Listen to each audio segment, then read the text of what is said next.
SFI Kerala സമൂഹത്തിൽ പടർന്നു പിടിച്ച മാരക വൈറസാണെന്ന ആരോപണവുമായി ബി.ജെ.പി അധ്യക്ഷൻ കെ. സുരേന്ദ്രൻ.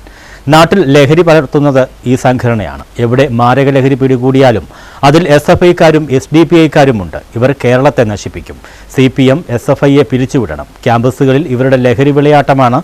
സർക്കാർ പിന്തുണയോടെയാണിത് വ്യാപിക്കുന്നതെന്നും അദ്ദേഹം ആരോപിച്ചു.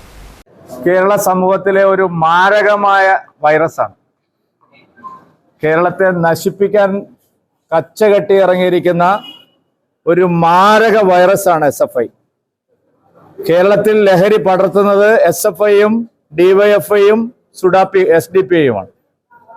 ഞാൻ നേരത്തെ പറഞ്ഞിരുന്നു, 4 മയക്കുമരുന്നുകാരെ പിടിച്ചാൽ 2 പേര് എസ്.എഫ്.ഐയോ DYFIയോ, 2 പേര് എസ്.ഡി.പി.ഐ. അതുകൊണ്ട് എസ്.എഫ്.ഐ എന്ന് പറയുന്ന ഒരു വിദ്യാർത്ഥി സംഘടനയ്ക്ക് കേരളത്തിലെ ക്യാമ്പസുകളിൽ പ്രവർത്തിക്കാനുള്ള ഒരു അവകാശവുമില്ല. എസ്.എഫ്.ഐ പിരിച്ചുവിടുന്നതായിരിക്കും CPMന്റെ കേരളത്തിലെ ഭാവിക്ക് നല്ലത്.